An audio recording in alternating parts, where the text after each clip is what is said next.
Ya, buenos días. Bienvenidos a la unidad 2 de cardiovascular, fisiología cardiovascular, y a la clase de hemodinámica, que es la clase introductoria, ¿ya?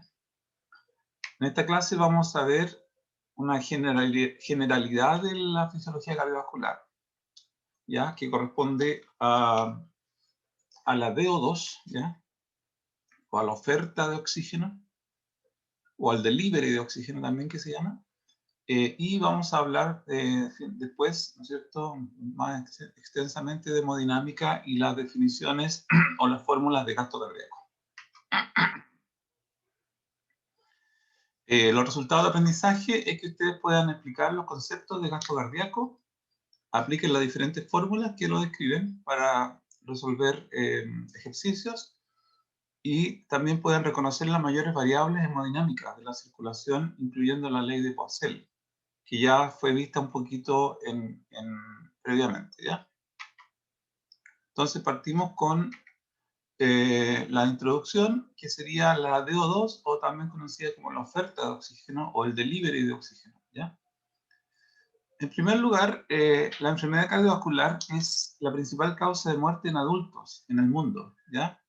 Por lo tanto, conocer su fisiología y su fisiopatología es esencial para un médico que está buscando tanto su prevención como su tratamiento.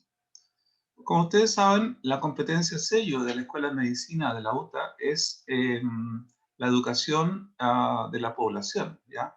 Para un autocuidado, estilos de vida saludables, todo ese tipo de cosas, ¿ya? Es la competencia C6. Por lo tanto, entender cómo ocurre algo nos puede ayudar para la prevención de eso que está ocurriendo, de esa patología o de esa fisiopatología. En el sistema cardiovascular, en realidad, tiene como principal función entregar sangre a los tejidos, y con eso la sangre lo que va a hacer va a generar muchas cosas. Entre ellas va a entregar oxígeno, va a sacar CO2, va a entregar nutrientes, va a sacar desechos, etcétera, etcétera. Pero desde el punto de vista de la oxigenación de los tejidos, el objetivo principal que tendría el sistema cardiovascular respecto de la oxigenación es asegurar una oferta de oxígeno a los tejidos, es decir, asegurar un DO2 que satisfaga las demandas metabólicas y retire los desechos. Esto ha sido tan relevante en estos últimos años que, por ejemplo, ustedes saben que gran cantidad de personas han fallecido y siguen falleciendo por efecto del COVID en ventilación mecánica, cuyo objetivo es tratar de recuperar la oferta de oxígeno a los tejidos, ¿ya? Hay una pérdida, ¿no es cierto?, de la oferta de oxígeno a los tejidos en estos pacientes. Hay hipoxia e hipoxemia, ¿ya? Y eso hace que los pacientes entren en descompensación y fallas multiorgánicas. Por lo tanto, conocer, por ejemplo, qué es lo que es la oferta de oxígeno es un tema absolutamente relevante. Aunque no se va a agotar hoy día, pero obviamente esto lo voy a dejar solamente planteado y después lo vamos a relacionar con la hipoxia y la hipoxemia, ¿ya? Y sus causas. Eso va a terminar cuando terminemos el capítulo de respiratorio, ¿ya? Así que esto es una larga maratón que empieza recién ahora, ¿ya? ¿Cómo se calcula la oferta de oxígeno? Se calcula con unidades de litro por minuto y se obtiene multiplicando el contenido arterial de oxígeno, ¿ya? Que es el total de oxígeno en las arterias, y eso está distribuido en oxígeno pegado a la hemoglobina más oxígeno libre, disuelto. Y es el oxígeno libre el que genera la PO2, ¿ya? O la presión parcial de oxígeno, de acuerdo a la ley de Henry. Y el otro componente es el componente de gasto cardíaco. El gasto cardíaco es el caudal, o caudal volumétrico también se llama, o flujo volumétrico, o también tasa de flujo de fluidos, que tiene un valor de 5 litros por minuto, ¿ya? Y es el volumen de sangre que se expulsa, ¿no es cierto?, por minuto desde el corazón, ¿ya? Vamos a hablar mucho más de esto y vamos a mostrar las definiciones que tiene, ¿ya? Matemáticas. Pero respecto de la oferta de oxígeno, sería la multiplicación del contenido arterial de oxígeno por el gasto cardíaco. Por lo tanto, la oferta de oxígeno se obtiene por efecto del oxígeno que entra por el sistema respiratorio, del oxígeno que se pega mayormente a la hemoglobina y el otro oxígeno que va libre por la sangre, y de la función de bomba del sistema cardiovascular y la entrega, ¿no es cierto?, de oxígeno a los tejidos. Hay muchas variables que están aquí interviniendo para que ocurra la oferta de oxígeno. Y mirando las unidades, ¿no es cierto?, el contenido arterial de oxígeno son 200 ml de oxígeno por litro de sangre, y el gasto cardíaco son 5 litros por minuto, que se obtiene multiplicando el volumen sistólico por la frecuencia cardíaca. Y eso entrega 1 litro de oxígeno correctamente por minuto para todo el cuerpo, ¿ya? Esa sería la DO2. Ese es nuestro requerimiento para estar vivo, ¿ya? Para estar funcionando. Y si requerimos, por ejemplo, por alguna situación de ejercicio o de mayor demanda, subir la DO2, obviamente esto se puede hacer fácilmente aumentando el volumen sistólico o aumentando la frecuencia cardíaca o aumentando los dos, ¿ya? De esa manera sube rápidamente la DO2. Más difícil es la variable sanguínea, porque en realidad no tenemos cómo subir mucho la hemoglobina rápidamente, ¿ya? Así que eso no funciona. Lo que sí puede cambiar mucho es la saturación, el porcentaje de saturación. Y esto es la razón, por ejemplo, por la cual el monóxido de carbono es un veneno, ya que nos puede matar, generando una anemia aguda, ¿ya? Porque el porcentaje de saturación puede caer al 50%, ¿ya? Y eso ya es devastador. Bueno, eso sería la introducción. Ahora vamos a ver la hemodinámica y el gasto cardíaco, ¿ya? Entonces, en relación a las funciones principales del sistema cardiovascular, tiene obviamente un rol en la homeostasis a través del fenómeno de la convección, que sería una gradiente de presiones, ¿ya?, de un fluido entre dos puntos. Y esa gradiente de presiones es ejercida por el efecto de bomba del corazón. Con esa gradiente de presiones y esa convección del fluido, podemos transportar nutrientes, comunicarnos hormonalmente, ¿no es cierto?, en forma lenta. Recordemos que hay una comunicación rápida por el sistema nervioso y otra comunicación lenta por las hormonas, que son los dos grandes sistemas integradores de nuestro cuerpo. También por el fenómeno de mantener una DO2 apropiada a las demandas metabólicas, y la eliminación de desechos. También el transporte de células, sabemos que ahí van todas las células, los elementos figurados, los glóbulos blancos, glóbulos rojos, ¿no es cierto? Y la regulación de la temperatura corporal. Todos esos fenómenos están ocurriendo. Y también sabemos que el sistema cardiovascular se tiene que adaptar a los cambios de las demandas. Por ejemplo, a los cambios de posición, a los cambios de ejercicio o a distintos otros variables, hemorragias, cosas como esas, ¿ya? Que pueden ocurrir en nuestro cuerpo. Los componentes del sistema cardiovascular son el corazón, las arterias, las arteriolas, los capilares, las vénulas y las venas, ¿ya? Que están organizadas en una circulación pulmonar y una circulación sistémica, como lo vamos a ver aquí, ¿no es cierto? Este sería el esquema funcional de la circulación sanguínea, que está distribuida en dos hemicardios, dos mitades del corazón, un hemicardio derecho y un hemicardio izquierdo, ¿ya? Y la sangre va fluyendo desde el lado derecho al lado izquierdo de nuestro corazón, pasando por la circulación pulmonar, ¿ya? Y entra por el retorno venoso, ¿ya?, a la aurícula derecha, y la aurícula derecha se contrae, ¿no es cierto? Abre la válvula tricúspide, que es una válvula unidireccional, y una vez que llega el potencial de acción al ventrículo, ¿ya?, se produce la contracción del ventricular, lo cual cierra la válvula tricúspide, ¿ya?, y abre la válvula pulmonar, que también es unidireccional. La sangre sale expulsada, ¿no es cierto? Un 100% del gasto cardíaco sale expulsado hacia los pulmones, donde es oxigenada, ¿ya?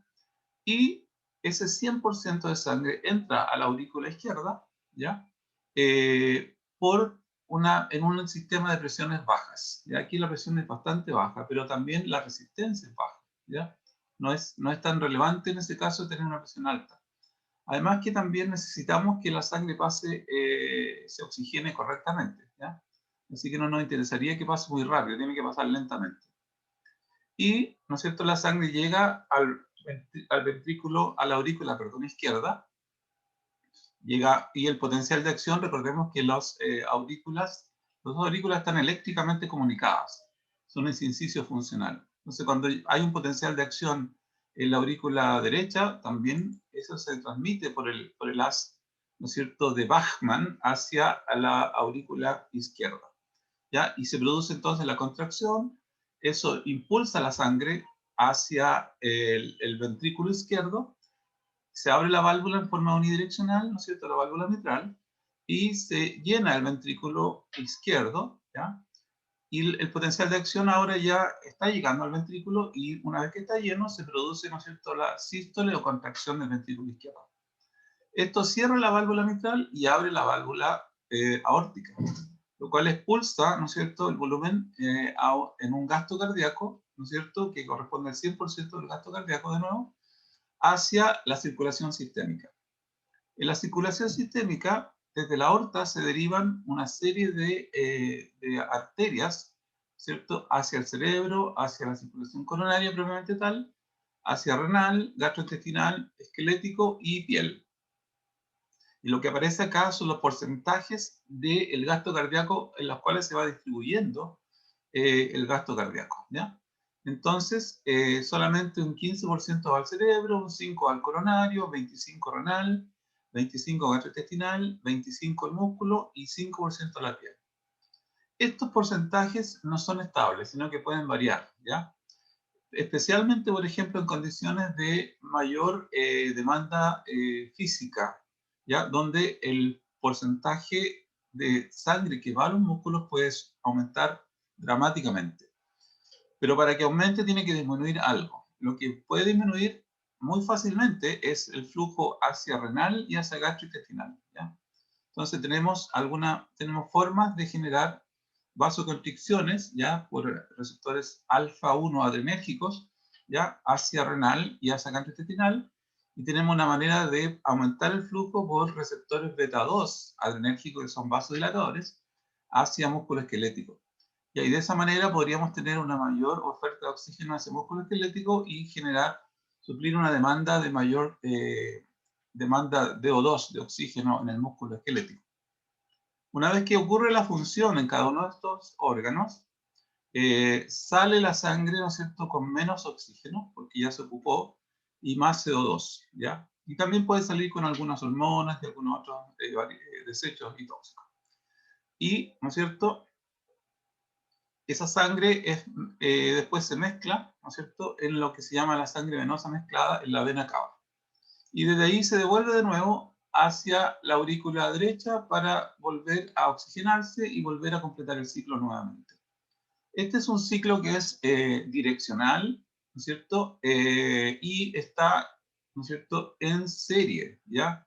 En ese sentido, el corazón, el hemicardio derecho está, ¿no es cierto?, en una serie con el hemicardio el derecho con el izquierdo, ¿ya? Están en la misma línea. Y dado que esto tiene baja presión, no es tan importante.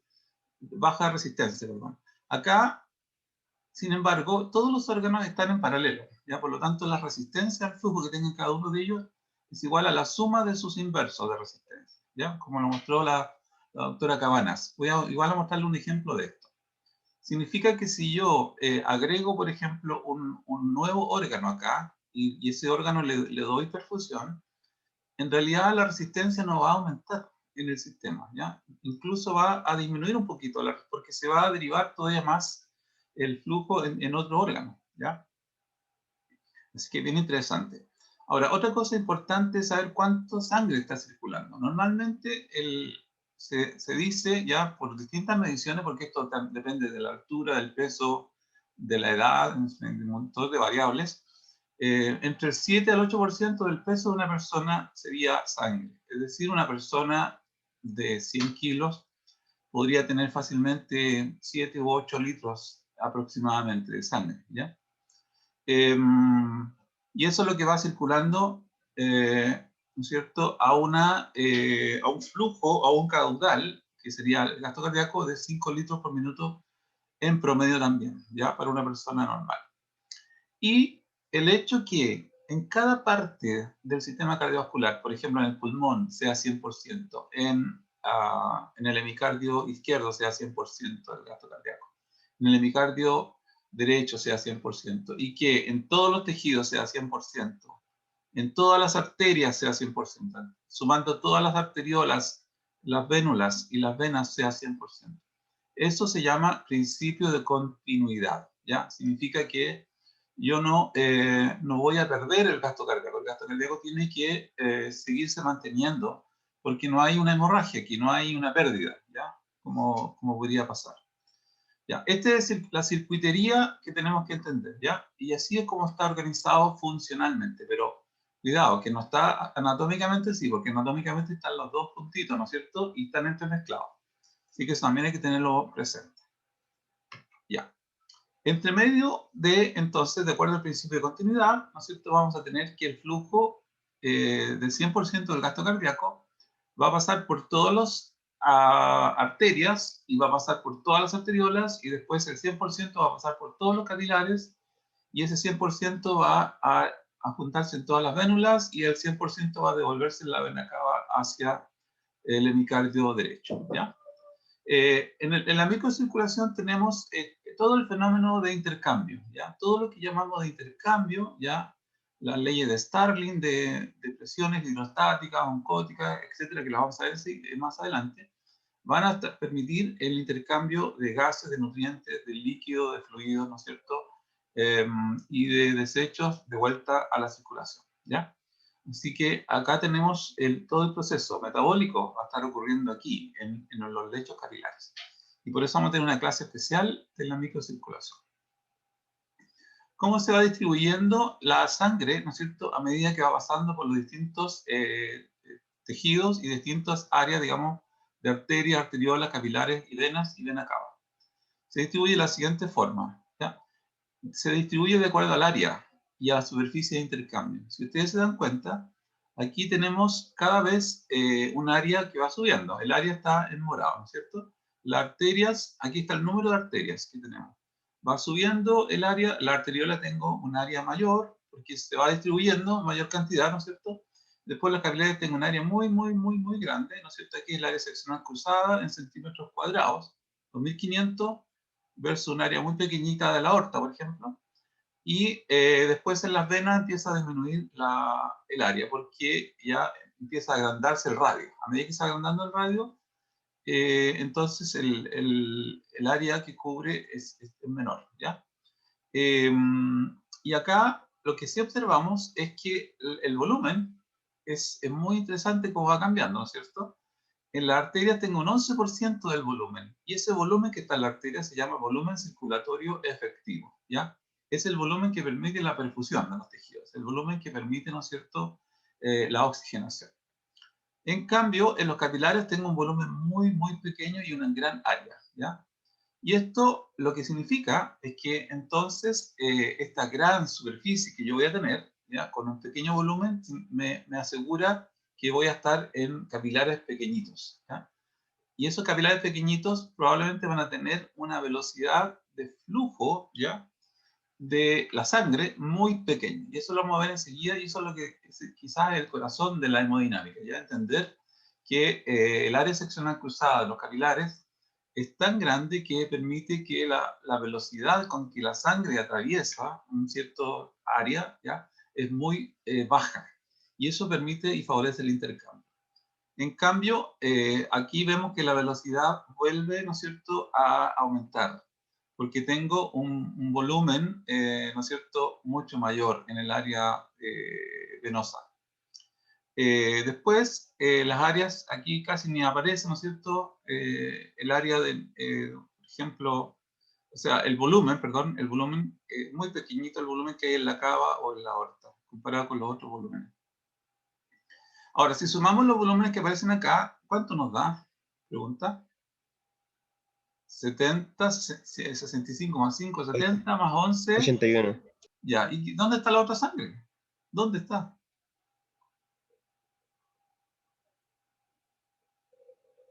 ¿En el corazón? Está en el corazón y en los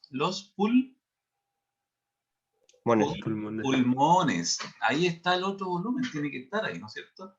Entonces, sumando corazón, pulmones, ¿ya? Eso nos da aproximadamente un 18%, y yo diría que el otro 1% debería estar entre la cava y la aorta, ¿ya? Eso. Con eso completamos el 100%. Ya. Ahora, veamos qué es lo que es el gasto cardíaco, ¿ya? Primero, el corazón recibe sangre, ¿no es cierto?, del retorno venoso y expulsa sangre por la aorta, que es lo que llamamos el gasto cardíaco. Ahora, el corazón obviamente por un principio lógico del mismo principio de continuidad no puede expulsar más sangre que la que recibe. Entonces, esto no es la economía que nos enseñan acá, ¿no es cierto?, en el modelo neoliberal, donde uno puede gastar mucho más de lo que tiene, ¿no es cierto? Estamos en deuda, estamos todos los chilenos endeudados. Bueno, el corazón no, usa una política más recatada, ¿no es cierto? Solamente gasta lo que recibe, ¿ya? Entonces el gasto cardíaco es equivalente a lo que recibe. Y si recibe más, puede expulsar más, ¿ya? Y esto es muy interesante porque esto es lo que se llama la ley de Frank-Starling, ¿ya?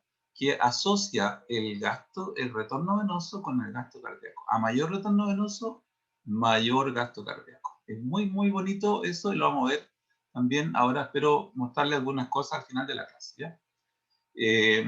Ya, entonces, el flujo o caudal volumétrico al cual, ¿no es cierto?, yo puedo expulsar la sangre corresponde a el gasto cardíaco y corresponde al volumen sistólico, ¿cierto?, que yo puedo expulsar por la frecuencia cardíaca, ¿ya? El volumen que expulso de cada ventrículo por minuto, ¿ya? En general, por lo tanto, no podría decir que el corazón genera una gradiente intermitente de presiones, que es necesario para la circulación, porque tiene ciclos de sístole, que sería la contracción, y ciclos de diástole. ¿Se acuerdan que yo les decía que era necesario tener una diástole y para eso eran importantes las bombas de calcio? En el retículo sarcoplasmático, ya bombas de calcio en la membrana, ¿no es cierto?, el intercambio de calcio, ¿para qué? Para que el calcio bajara debajo de 0.1 micromolar, ¿ya? Y eso era necesario para la relajación, ¿ya? Y en el corazón ocurre exactamente eso. Y la adrenalina, una de las cosas que más hace con mayor fuerza es justamente activar este bombeo de calcio de vuelta para generar la relajación o lo que se llama el efecto lucitrópico del corazón o el lucitropismo, ¿ya? Ahora, en relación al principio de continuidad, voy a volver a recalcar, ¿no es cierto?, que va a indicar el gasto cardíaco o flujo sanguíneo por minuto, ya que sería constante en todo segmento del sistema cardiovascular. Entonces, el gasto cardíaco del ventrículo izquierdo igual al gasto cardíaco que hay en la arteria, que en los capilares, venas, aurícula derecha, ventrículo derecho, en los pulmones, aurícula izquierda, ventrículo izquierdo. 5 litros por minuto en cada segmento. Y las fórmulas son 3, ¿ya? Entonces, serían 3 fórmulas. La primera sería relacionada con la velocidad de flujo, que es esta V corta, en centímetros por minuto multiplicado por el área seccional cruzada, ¿ya? Que nos da 5 litros por minuto, obviamente. La otra fórmula, que es la fórmula más fisiológica y la que más vamos a usar, va a ser esta. Volumen sistólico, que es el volumen de sangre expulsado en cada latido, ¿ya? Entonces, expulsamos por latido 70 ml de sangre por el ventrículo izquierdo, multiplicado por la frecuencia cardíaca, ¿cierto?, del corazón. 72 latidos por minuto nos da aproximadamente 5 litros por minuto también. Y la otra fórmula que tiene que ver con la resistencia periférica y la ley de Poiseuille, ¿no es cierto? Y la gradiente de presiones, o presión arterial media, ¿cierto? Que vamos a calcularlo de 90 milímetros de mercurio y la resistencia periférica total a partir de 18 milímetros de mercurio por litro por minuto. Y que nos da también 5 litros por minuto. Y la resistencia periférica se calcula por la ley de Poiseuille, como se nos mostró la doctora, ¿no es cierto?, Cabanas, que corresponde a 8 por la viscosidad, que va a corresponder al hematocrito, L, que va a corresponder al largo total de los vasos de nuestro cuerpo, que tiene que ver con la obesidad. Mientras más superficie tengamos, más L vamos a tener, y por lo tanto mayor resistencia. Y si hay mayor resistencia, obviamente podemos tener, ¿no es cierto?, también mayor presión, ¿ya? Ese es un problema, ¿ya? A mayor resistencia, más dificultad para salir, más poscarga, ¿ya? Recuerden que la poscarga es la dificultad con la cual, o el peso que tenía que levantar un músculo. En este caso, el corazón, la poscarga sería la presión diastólica. Y la presión diastólica es ese peso que tiene que abrir la válvula cuando sale el volumen sistólico, ¿ya? Entonces, y también tenemos el radio a la cuarta del vaso, ¿ya? Y este es una variable muy buena porque es una variable que se puede regular, ¿ya? Tanto por vasodilatadores como vasoconstrictores. Por lo tanto, es una variable muy importante para regular la resistencia periférica. Si yo quiero aumentar la resistencia periférica de un órgano, por ejemplo, ¿qué hago? Simplemente vasoconstricción. Si hay vasoconstricción, ¿no es cierto?, esta variable va a aumentar mucho y entonces la resistencia periférica ya de ese tejido va, ¿no es cierto?, a aumentar, ¿ya?, al vasocontraerse. Y va a haber menos sangre. Si se relaja, ¿cierto?, y R es más grande, si R es más grande, ¿no es cierto?, hay vasodilatación, por lo tanto, la resistencia periférica va a disminuir, ¿ya? Eso. Profesor, una Sí, pregunta. dígame. Cada una de esas fórmulas sirve para calcular exactamente lo mismo, ¿no? Como da lo mismo cuál ocupemos, va a depender más bien de la situación, ¿o no? Claro, claro. Por ejemplo, aquí esta no es una situación quirúrgica, no es una situación que tú puedas controlar en el paciente, ¿ya? Esto es muy fisiológico, es muy también teórico, ¿ya? Porque tienes que calcular el área seccional cruzada, esto es difícil. Esta es la primera fórmula. La segunda es mucho más fácil porque tú puedes medir el volumen sistólico con ciertas técnicas y puedes también saber la frecuencia cardíaca. Y la tercera tiene el problema que hay que saber la resistencia periférica. Eso es difícil. Lo que sí puedes saber es esta, pero esta otra cuesta. Entonces la más fácil es esta, la segunda, ¿ya? Y es la que de cierta forma vamos a usar más. ¿Ya? Muchas gracias, profesor. De nada. Ya, bueno, aquí vamos ahora a ir completando esta parte, ¿no es cierto? Donde vemos las distintas áreas seccionales, ¿no es cierto? De los distintos componentes del sistema cardiovascular. ¿Ya? Aquí el área seccional cruzada, fíjense lo que va pasando. Vamos saliendo ¿no es cierto?, de los distintos arterias, la aorta, ¿no es cierto?, las distintas, las arteriolas, llegamos acá, aquí llegamos a capilares, vénulas, ¿no es cierto?, la vena cava finalmente. Se da cuenta que el área seccional cruzada es mayor y mucho mayor que en la aorta en los capilares, ¿no es cierto? Pero la velocidad con la cual va la sangre, miren qué pasa. Es inversamente proporcional a la área seccional cruzada, ¿no es cierto? Y la presión va cayendo porque cada ciclo cardíaco genera una gradiente de presión. Entonces la presión cae, ¿no es cierto?, desde la presión sistólica hasta una presión venosa, ya que queda muy baja.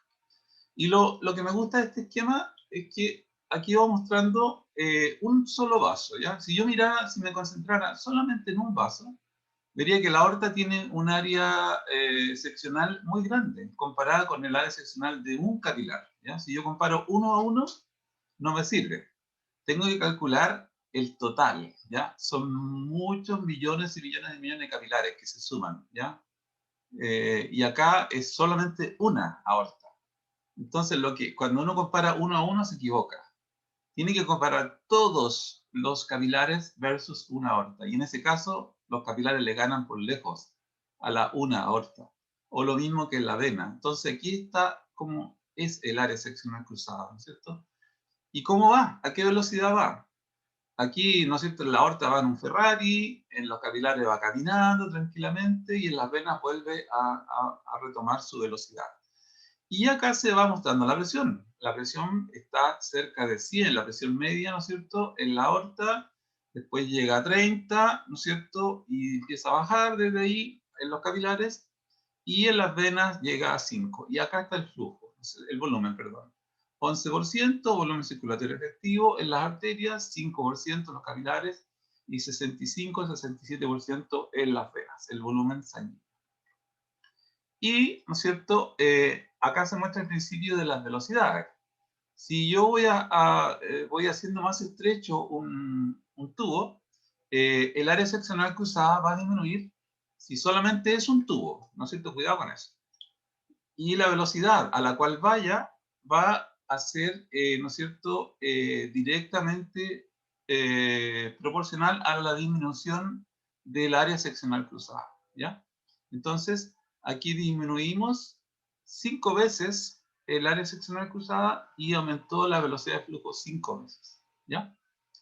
En ese sector, en este sector. Pero lo que no cambió, fíjense, es el fluido, es el flujo, ¿ya? O la tasa de flujo. Es decir, el gasto cardíaco. Y aquí se cumple, en este tubo, ¿no es cierto?, se va a cumplir el principio de continuidad. Pero lo que va a pasar es que en este segmento más pequeño va a ir mucho más rápido. Y eso es lo que no queremos, ¿no es cierto? Nosotros no queremos que vayan los capilares más rápido. Entonces, ¿dónde está la trampa?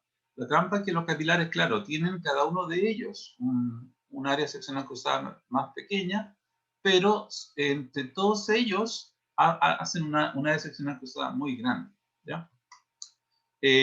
Lo mismo se puede ver acá si uno va comparando solamente, ¿no es cierto?, las velocidades en la cual va la sangre o un fluido, cualquier fluido, en áreas cada vez más grandes, va a encontrar que las velocidades son cada vez más pequeñas, ¿ya? Y esto es exactamente lo que va a ocurrir si este fuera el área seccional de los capilares versus el área seccional de la aorta, ¿ya? ¿Y para qué sirve eso? Sirve para mojar un perro, por ejemplo.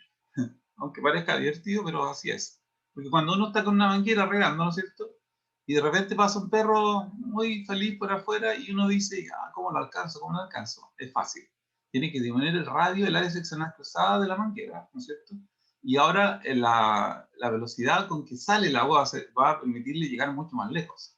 Y va a permitir llegar donde está el perrito, ¿no es cierto? Así que eso puede pasar. Pero ahora nosotros sabemos que ¿no es cierto?, esta área seccional cruzada en realidad no es menor en la parte de los capilares, sino que es mayor porque son muchos, muchos, muchos, y están ellos en paralelo, ¿ya? No están en serie. Así que ahí hay un tema relevante. ¿Ya? Y finalmente, para completar la revisión de las ecuaciones, tenemos la ecuación del gasto cardíaco igual a la gradiente de presiones de la presión media, partido por la resistencia periférica, ¿ya? Entonces, ¿cómo se calcula la presión arterial media? ¿Ya? Se calcula como la presión diastólica más 1/3 de la presión de pulso. ¿Qué es lo que es la presión de pulso? Es la presión sistólica menos la presión diastólica. Y la resistencia como la ley de Poisson, ¿ya? Ahora, es bien interesante el tema de la resistencia si están en serie o en paralelo, ¿ya? Si una arteria va derivándose cada vez más hasta llegar a una vena, ¿no es cierto?, y pasa por este es un glóbulo rojo que fue por la arteria, la arteriola, la capilar, vena, la vena. Si fuera solamente estos vasos los únicos que existieran, entonces la resistencia total sería la suma de cada una de ellas. R1 más R2 más R3 sería una gran resistencia, ¿ya? Y ojo que le va a costar mucho pasar por aquí porque en este caso va a tener que pasar por un área muy pequeñita. Si fuera solamente 1 a 1, ¿ya? Entonces va a tener un punto de, ¿no es cierto?, de mayor dificultad, de mayor resistencia. Y la suma de todas ellas va a ser muy alta. A diferencia de cómo está organizado en nuestro cuerpo, es que en realidad todas las arterias no van, cada una de ellas, ¿no es cierto?, en paralelo, sino que empiezan a formarse series, ¿ya? Perdón, no van en serie, perdón, sino que se empiezan a generar en paralelo, ¿ya? Correctamente. Y por lo tanto, ahora la resistencia de ellas no es la suma de todas las resistencias, sino que la suma de los inversos de las resistencias. Ahí, ¿dónde está la suma? Aquí, perdón, aquí mismo está, ¿no es cierto? Es la suma de los inversos de la resistencia de cada uno de ellos. Y si ustedes hacen el ejercicio y por ejemplo, a esta le ponen un número, a este un número, y digan, ya, yo quiero poner una resistencia 7. Hagan y pónganle el número, y pongan resistencia 7 y vean cuánto va a dar la resistencia total. Y se van a llevar una sorpresa. Ya. Y acá está la ecuación que les digo yo, que es más fácil de recordar y que tiene que ver con la ley de Frank-Starling, ¿ya? Que es que el volumen ventricular de fin de diástole, que corresponde al volumen de llenado del ventrículo, porque llegó el retorno venoso, ¿ya? Va haciendo una precarga óptima del sarcómero. Recordemos que la precarga óptima era de 2,2 micrones, ¿ya? Entonces, ¿por qué va a ser óptima? Porque va a tener el máximo sobrelapamiento de las actinas con las miosinas del filamento A, de la banda A, ¿no es cierto? Filamento grueso con el filamento delgado. Máximo sobrelapamiento y también un espacio para contracción. Aquí, por ejemplo, en este largo más pequeñito, voy a tener máximo sobrelapamiento, pero no tengo espacio para contraer, y aquí no tengo nada. Entonces, ni en este ni en este tengo buena contractilidad. En este sí tengo la máxima contractilidad, y acá cuando no tengo sobrelapamiento, entonces tengo menos, obviamente también menos contractilidad, ¿ya? ¿Cuándo llega al máximo? Cuando está cerca de 140 ml, ¿ya?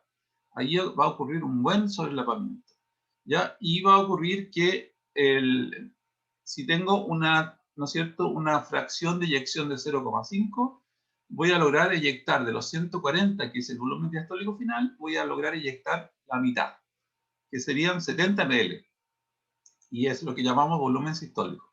Entonces, tengo 140 es el volumen diastólico final, 70 es el volumen sistólico y 70 es el volumen sistólico final, es decir, el remanente. Entonces tengo un ventrículo con 140, se contrae, sale volumen sistólico de 70 y me queda un volumen remanente que se llama volumen sistólico final, es lo que queda. ¿Ya? Y esto lo puedo regular yo fácilmente con el sistema simpático o el parasimpático. ¿Cómo lo puedo regular? Simplemente regulando, por ejemplo, la frecuencia cardíaca, ¿ya? Y si yo, por ejemplo, si aumento el simpático, se produce un efecto cronotrópico positivo, y eso hace que el llenado ventricular, ¿no es cierto?, pueda ser menor, y eso me hace caer el volumen sistólico si es que yo no aumento el retorno venoso. Ojo con eso. Y en el caso del parasimpático, yo puedo hacer disminuir la frecuencia cardíaca y hacer entonces que el efecto cronotrópico negativo, aumentando el llenado ventricular, generando mayor, ¿no es cierto?, precarga, y eso me puede generar un mayor volumen sistólico. Esos son el uso de esta ecuación. Ahora, obviamente que normalmente cuando yo tengo una situación, por ejemplo, de lucha y huida, voy a tener un volumen sistólico también mayor, no solamente una frecuencia cardíaca mayor, sino también un volumen sistólico. Y al tener las dos cosas, entonces voy a lograr tener un mayor gasto cardíaco en forma muy rápida, muy fácil. Ya, y para ir completando la figura, voy a pedirles que me den por lo menos unos 10 minutos más, ya, para tratar de redondear esta idea. Y de ahí nos vamos a un break, ¿ya? Antes de ir al Kahoot de muscular. Entonces, acá la sangre, esto ya lo dijo la doctora Cabana, pero yo quiero simplemente reforzarlo lo anteriormente dicho. El flujo sanguíneo sigue ¿no es cierto?, un formato de flujo laminar, como se muestra acá, cuando no hay turbulencias, ¿ya? Y este formato tiene una gradiente de velocidades, siendo la mayor velocidad la velocidad con que va en el medio el flujo, y la menor velocidad la que va en las paredes, ¿ya? Esto es súper relevante. ¿Por qué? Porque cuando la velocidad es cero y la siguiente velocidad, sea cual sea, es una velocidad distinta al cero, ocurre el máximo cizallamiento, o lo que se llama en inglés el shear stress, ¿ya? Que es una fuerza, ¿no es cierto?, que lo que hace es permitir desagregar a los glóbulos rojos, por ejemplo, desagregar la célula, evitar los agregamientos, ¿ya? Es una fuerza de separación, ¿ya? Cizallamiento. Y eso es muy bueno porque, como les digo yo, le permite a nuestro cuerpo evitar los agregados, ¿ya? Le permite la separación, la fuerza, para que los glóbulos rojos no se coloquen así en forma muy agregada o puedan generar coágulos y cosas así. Y al revés, permite que vayan por el lado donde haya mayor velocidad, ¿ya? Donde hay menor cizallamiento. ¿Ya? Si tengo dos pistas con la misma velocidad, el cizallamiento entre las dos sería igual a 0. ¿Ya? Pero si tengo una que tiene velocidad 0 y otra que tiene una velocidad, aunque sea pequeña, ahí tiene un gran roce o cizallamiento. ¿Ya? Ahora, estos cizallamientos ocurren sí o sí, aunque estemos con flujo laminar. ¿Ya? Ahora, si tenemos flujo turbulento, claro, esto puede variar un poquito. Y que nos permite predecir la presencia de un flujo laminar o turbulento es el número de Reynolds, ¿ya? Que es igual a la densidad de la sangre, el diámetro de los vasos, la velocidad del flujo sanguíneo, ¿no es cierto?, dividido por la viscosidad de la sangre, ¿ya? Este es un número adimensional que cuando está menor de 2000 te dice que el flujo es laminar, cuando está sobre 2000 te dice que hay una probabilidad de que exista flujo turbulento, y cuando está sobre 3000 te dice que hay certeza de flujo turbulento, ¿ya? Entonces, ahí ya tenemos algunas variables para medir esto. Ahora, les voy a pedir que revisen en el libro, aparecen, ¿no es cierto?, ejemplos de trombos y de anemia, ¿ya? Y es bien interesante que uno puede predecir la posibilidad de tener flujo turbulento, por ejemplo, en anemia. Es bien interesante el concepto, ¿ya? De tener mayor ruidos, ¿ya? En caso de anemia.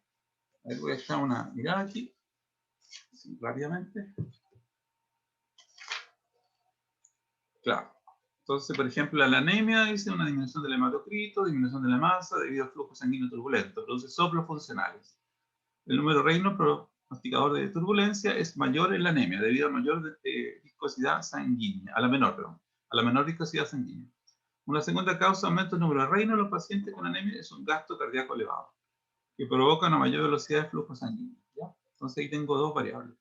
Y los trombos son coágulos de sangre en la luz de un vaso, estrechan el diámetro del vaso, lo que da lugar a un aumento de la velocidad de la sangre en ese foco, aumentando por lo tanto el número de Reynolds y generando turbulencia. Ahora, otra cosa interesante es que este número de Reynolds que genera turbulencia se asocia, por ejemplo, al ruido de Korolkov. ¿Por qué razón? Porque cuando uno mide la presión, uno hace justamente lo mismo que estaba hablando de los coágulos, ¿cierto? De los trombos. Disminuir el R, el radio. Y al disminuir el radio y dejarlo obliterado, después uno va soltando el manquito y empieza a salir la sangre rápidamente, el primer chorro. Y ese primer chorro es la presión sistólica, ¿ya? Y genera el ruido de Korolkov, que es una turbulencia, ¿ya? Entonces ahí tenemos relacionadas las dos cosas. ¿Cómo se pueden hacer? Y para terminar, encontramos que los vasos sanguíneos tienen una distensibilidad, ¿no es cierto? Tienen una mayor distensibilidad, por ejemplo, las venas, que corresponde a pequeñas gradientes de presiones, pueden generar grandes cambios de volúmenes. En cambio, esta misma arteria, ¿no es cierto?, cuando nosotros nos vamos envejeciendo, disminuye su distensibilidad, ¿ya? Y por lo tanto hace que tengamos que tener presiones más altas para ir generando el mismo cambio de volumen, ¿ya? Ahora, las presiones del sistema cardiovascular, ¿no es cierto?, van cayendo, como se muestra acá, desde la aorta hacia la aurícula izquierda, ¿ya? Entonces tenemos una caída importante, pasando primero por las arterias grandes, donde puede haber un aumento, y ese aumento tiene que ver con dos variables, ¿ya? Con que se pueden sumar las presiones de pulso con las presiones que vienen reflejadas desde la bifurcación de las arterias. Se va sumando por flujo retrógrado. Y eso hace que las presiones en las arterias puedan ser incluso mayor que la presión en la aorta, ¿ya? Es un fenómeno muy interesante que lo vamos a volver a mencionar, ¿ya? Y tenemos una presión diastólica, que es la presión de reposo. En las arteriolas, la presión empieza a caer de entre 50 y 60 milímetros de mercurio, en los capilares llegamos a 20, en la vena cava a 4, en la aurícula, ¿no es cierto?, derecha llegamos a 0, entre 0 y 2, y después las presiones empiezan a subir nuevamente por efecto del bombeo del hemicardio derecho, ¿ya? Con presiones pulmonares de 25 a 8, sistólica y diastólica, con una presión pulmonar media, ¿cierto?, de la arteria pulmonar de 15 milímetros de mercurio, y presiones capilares de los pulmones de 10, presiones venosas de 8 y la aurícula izquierda entre 2 y 5 milímetros de mercurio. Y este perfil de presiones muestra esta secuencia, ¿no es cierto?, que es, como les digo yo, cíclica por efecto de los ciclos cardíacos, ¿ya? Y que acá va a haber aumento de las presiones por efecto de la suma de la presión refleja de la bifurcación de las arterias. Acá tendríamos, ¿no es cierto?, la misma relación que hay entre la resistencia con la gradiente de presiones media, ¿no es cierto?, la presión arterial media, y esto va a ser igual al gasto cardíaco por la resistencia periférica total.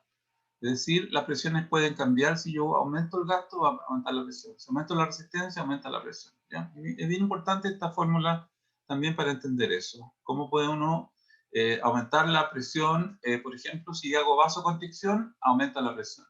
Vasodilatación, disminuye la presión. Si aumenta el gasto cardíaco, aumenta la presión. Si disminuye el gasto cardíaco, disminuye la presión, ¿ya? Eso. Y la presión arterial media, ¿no es cierto?, ocurre calculándola como la presión diastólica más 1/3 de la presión de pulso, ¿ya?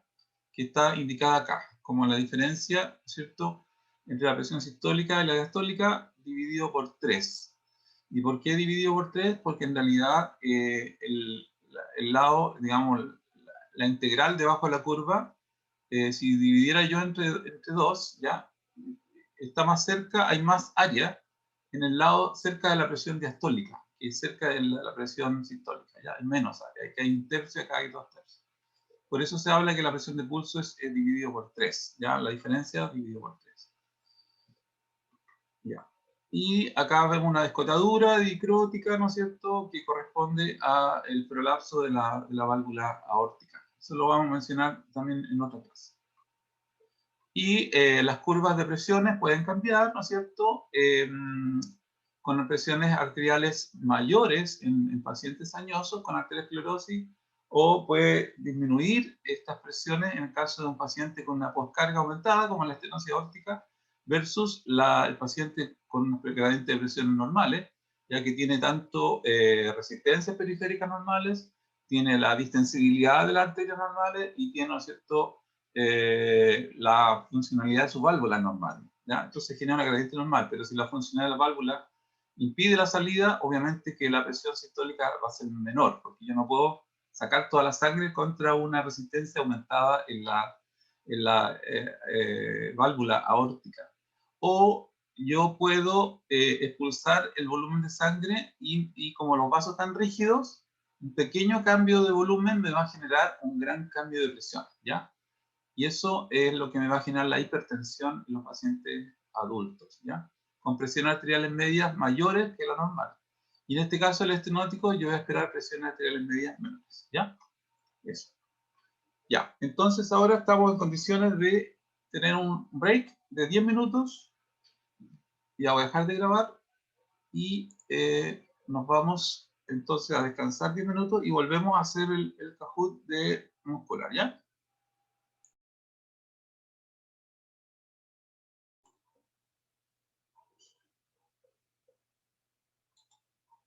Ya, estamos de vuelta entonces y vamos a ver el Kahoot. Ya. Entonces, aquí está.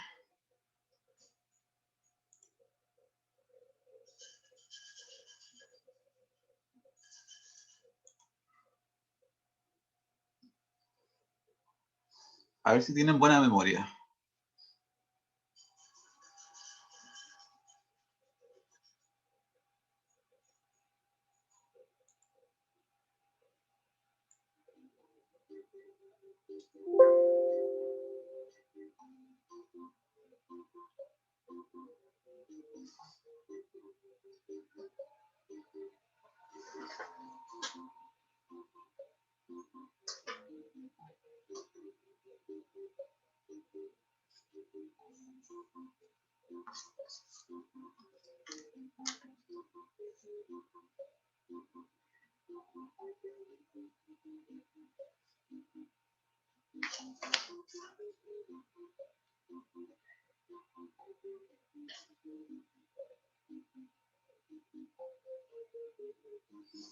Yo estoy igual que ustedes con este Kahoot, porque yo no lo he visto. Esto lo prepararon un ayudante preparó este Kahoot, así que vamos a ver.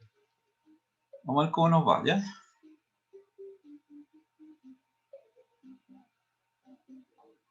¿Alguien más se quiere incluir?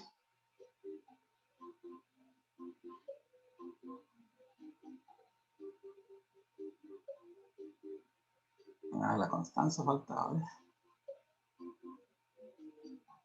¿No? ¿Alguien más? Vamos a esperar un minuto más, ¿ya? Para que si alguien más se quiere sumar.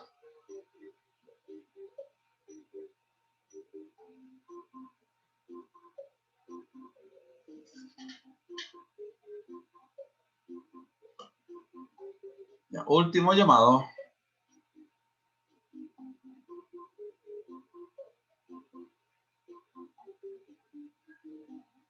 Ya, partimos entonces.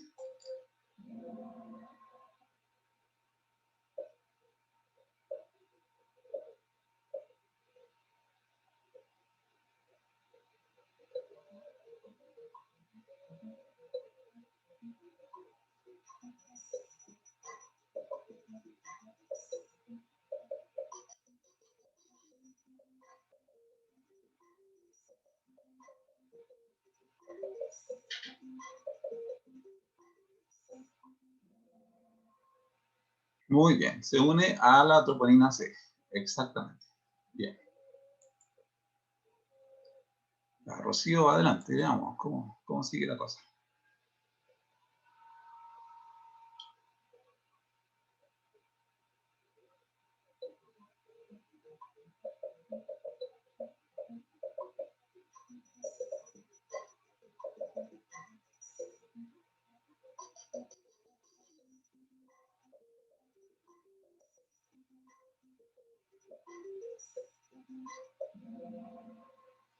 Falso, claro que no, pues si lo que hace la bomba de calcio del retículo sarcoplasmático es aumentar la concentración de calcio adentro de él, ¿no? Así que es falso, muy bien. Rocío sigue adelante. Bien.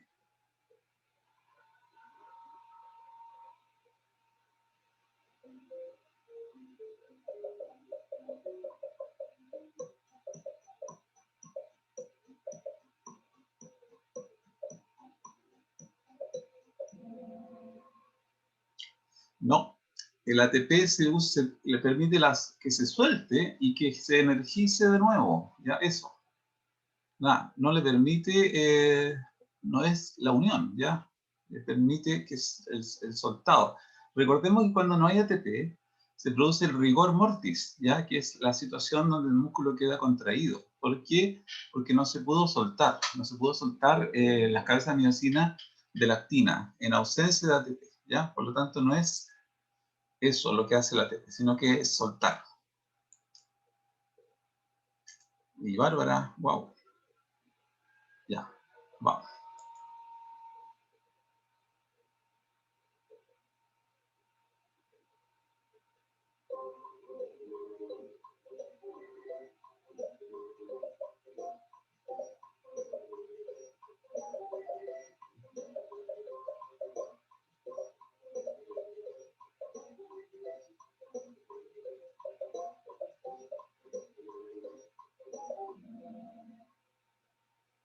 Ya, el calcio, la mayor cantidad de calcio se libera, ¿no es cierto?, del retículo sarcoplasmático.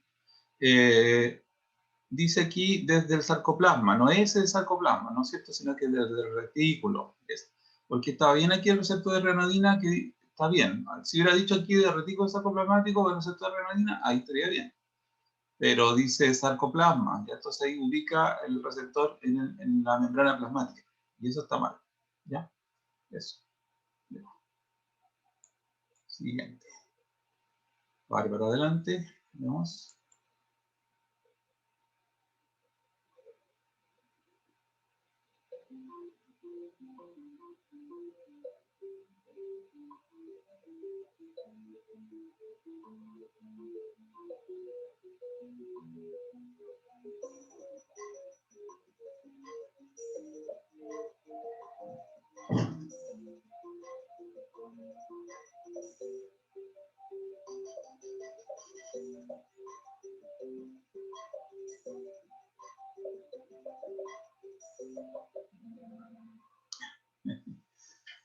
Ya, había que leer harto, ¿no es cierto? Eso, se nota que le costó empezar a responder.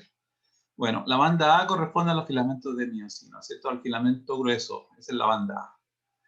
Y también que la línea Z divide los sarcómeros, está bien eso, ¿ya? Porque entre cada sarcómero está una línea Z, así que está bien las dos respuestas están correctas, así que muy bien. Bárbara, sigue adelante.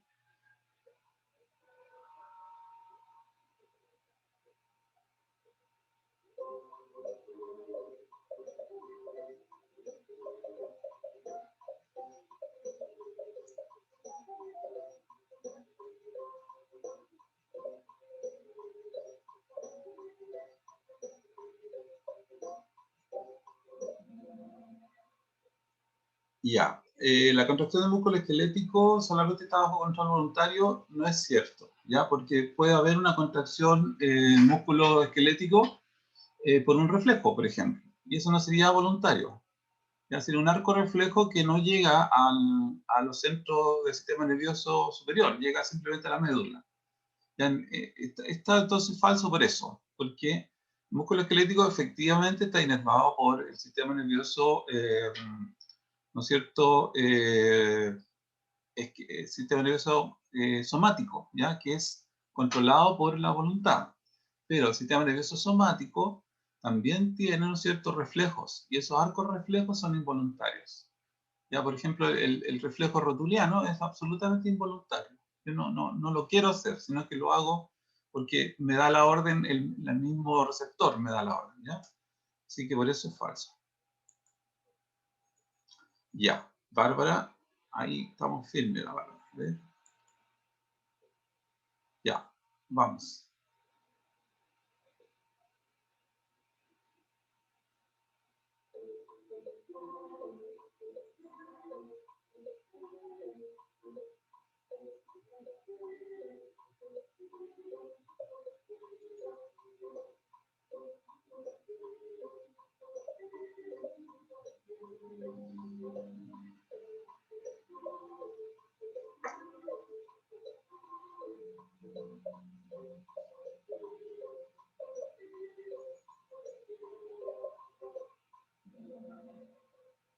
Ya, había que leer harto aquí, ¿ya? Pero está bien. Tiene que primero el potencial de acción irse por, ¿no es cierto?, el alfa motoneurona. Después tiene que llegar a la placa, despolarizar la placa. Después tiene que salir por el sarcolema y finalmente llegar, ¿no es cierto?, a la contracción. Eso. 3. Ya. Siguiente. Aline se fue adelante. Chuta. Veamos qué va a pasar.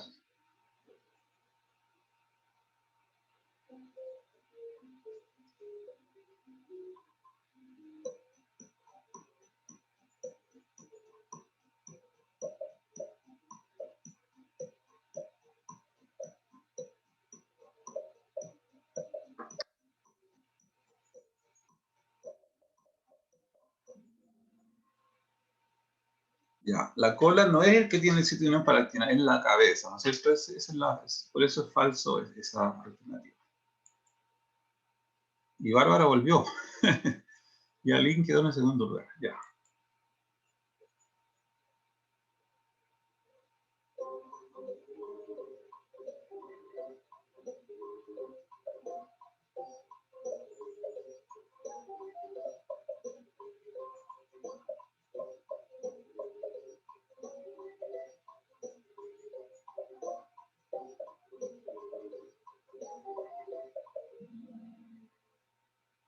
Ya. En reposo, la actina está cubierta por la tropamiosina. El sitio de unión, ¿no es cierto?, a la miosina está cubierta por la tropamiosina. Así que esa es la correcta. Vamos, ¿quién la apuntó? A ver. Bárbara, Aline y Christopher, que tiene una racha de respuestas. ¡Wow! A ver, sigamos.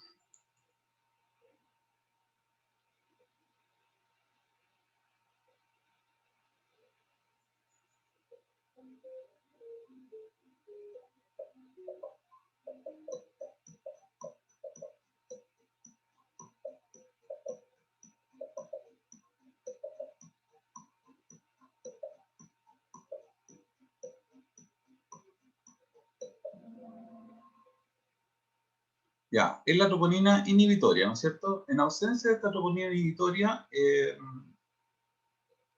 digamos, solamente quedaría la tropomiosina, ¿ya? En realidad la requiere, ¿no es cierto? Requiere esta troponina y la tropomiosina. Las dos se requieren para que se evite la interacción entre la actina y la miosina.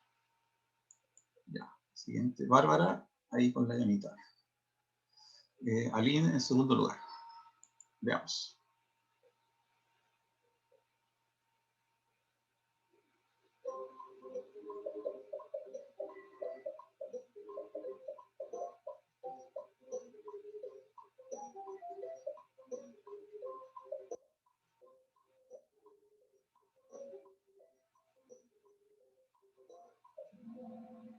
Falso, ¿no es cierto? Se produce porque va aumentando las concentraciones del calcio intracelular.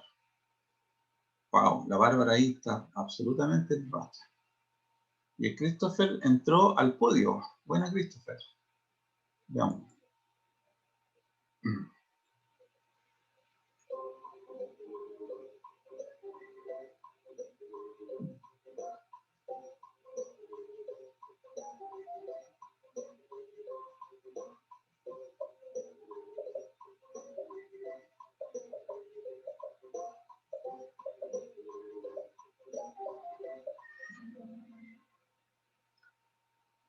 Bueno, depende, ¿no es cierto?, del número de puentes cruzados, porque va a depender de la precarga, ¿no es cierto?, y también de la longitud a la que se estira, ¿no es cierto?, que también corresponde a la precarga, ¿ya? Entonces, estos son dos elementos que todos tienen que ver con la precarga, ¿ya? De eso depende la tensión activa en el músculo. Eso. Y Bárbara sigue en racha. Aline, segunda y Javiera. Christopher ahí está a la saga.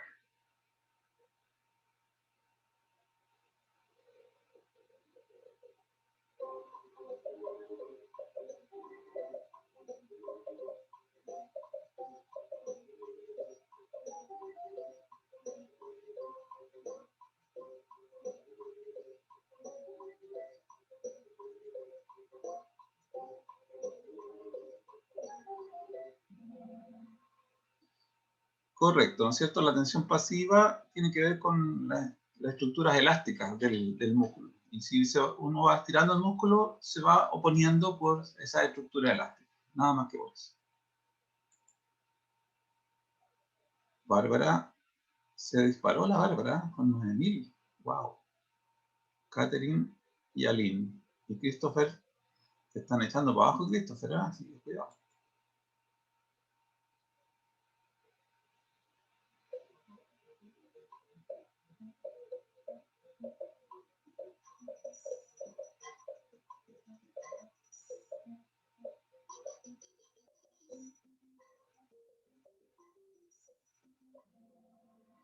Correcto, ¿no es cierto? Si hay menor poscarga, es decir, menor peso que tengo que levantar, yo lo puedo levantar más rápido. Si aumenta la poscarga, la velocidad de cortamiento va a disminuir, ¿ya? Muy bien. Y Bárbara, wow, se disparó. Catherine está ahí tirando para arriba. La Line en el tercer lugar. Vamos.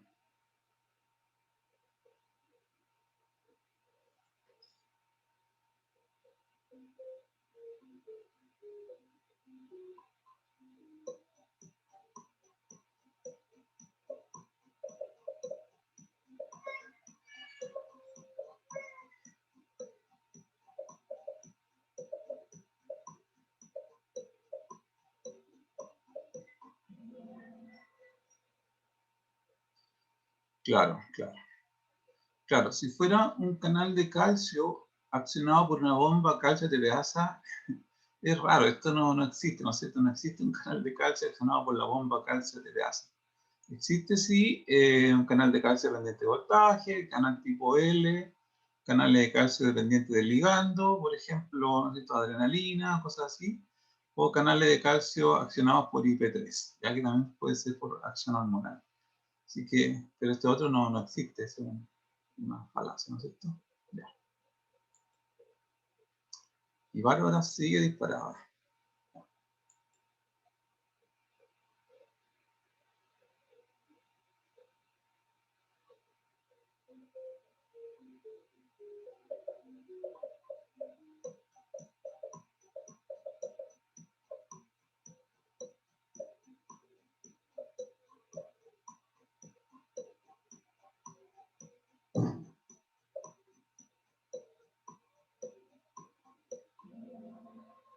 Claro, esta era fácil, ¿no es cierto? Y así como en el músculo esquelético es la troponina C, en el músculo liso es la calmodulina. Exacto. Y la Bárbara está, pero on fire. Veamos.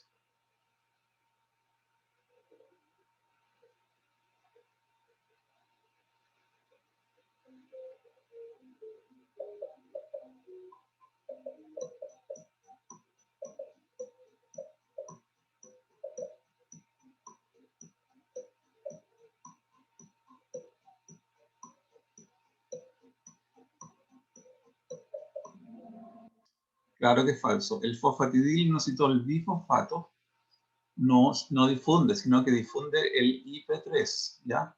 El IP3 es el que difunde y el fosfatidilnositol bifosfato, ¿no es cierto?, es el precursor. Cuando ocurre la unión, ¿no es cierto?, de un ligando a una proteína G, a un receptor que está asociado a una proteína G, que está asociado a fosfolipasa C, ¿ya?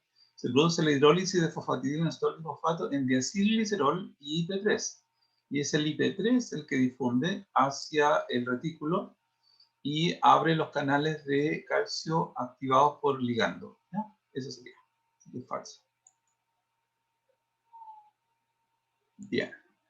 Christopher volvió al polvo.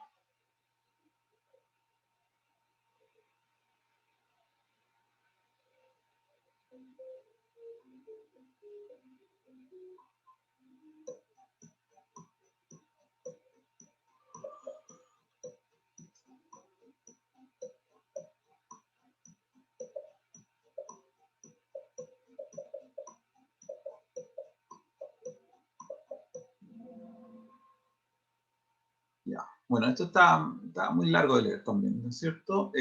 ¿Cuál de los siguientes mecanismos no contribuye a la disminución de calcio intracelular? ¿Ya? Sí. Si cuando uno hace preguntas con no, a veces complica un poquito, ¿eh? Bueno, aquí la disminución de la actividad de la calcio ATPasa en el retículo sacromamático, claro, no va a contribuir a la disminución de, claro, porque esta es la ATPasa que ingresa el calcio a ese retículo, por lo tanto no me sirve disminuirlo, ¿no es cierto? Ya, sigamos. Y Bárbara sigue firme adelante.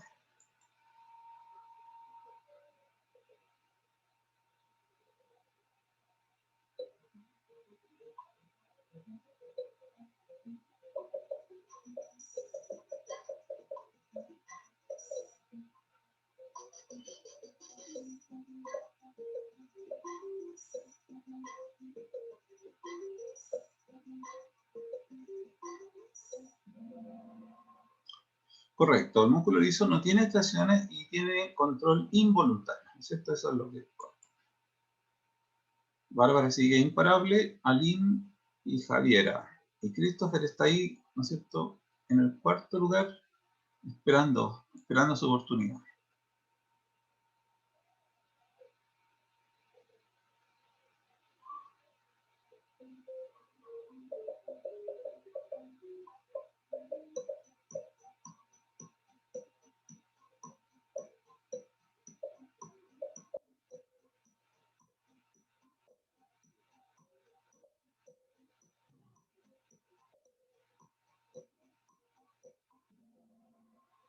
Falso, ¿no es cierto? No es cuando el calcio es una troponina C, ¿ya?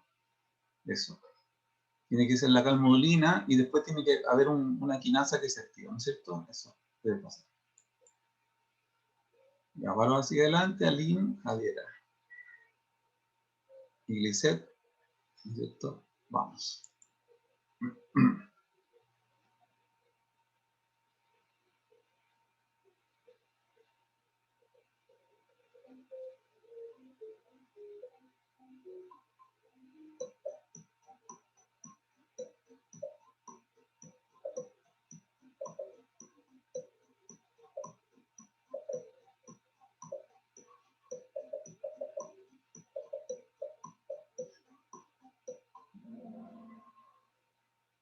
Bueno, si bloqueamos los canales de calcio con una droga, yo creo que está mal escrito, ¿eh? Pero igual. Lo importante era fármaco que bloquea los canales de calcio, ¿no es cierto? ¿Qué va a generar? va a generar obviamente una disminución de la contracción. Y si hay disminución de la contracción de los vasos, obviamente va a haber vasodilatación. ¿Qué pasa con la vasodilatación? Dijimos por la ley de Pascal, ¿no es cierto? R va a aumentar. Si R aumenta, entonces la presión cae. ¿No es cierto? La resistencia periférica, ¿no es cierto?, disminuye y eso hace disminuir la presión. ¿Ya? Así que esa es la correcta. Y Bárbara sacó prácticamente 4.000 puntos de diferencia con solamente 2 preguntas. Ya no la pillan. Ya ganaste, Bárbara.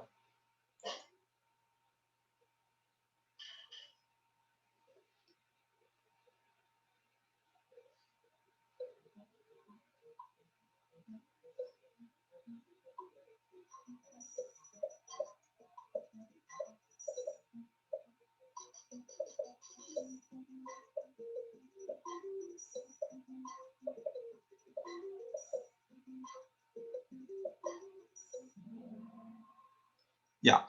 Entonces, ya que están diciendo que es un antiespasmódico, que significa que disminuye las contracciones, ¿no es cierto?, a nivel gastrointestinal, que evita la entrada de calcio en el celular, lo que hace es que disminuye las contracciones gastrointestinales. O sea, bueno, ahí hay una pregunta. Quizás no está tan bien hecha esta pregunta, ¿no es cierto?, porque ahí aparece como una pregunta. Esto debería ser una, ¿no es cierto?, afirmación, ¿ya? El Viadil es un antiespasmódico a nivel gastrointestinal y evita la entrada de calcio a nivel celular, lo cual genera disminución de las contracciones, claro, una cosa así.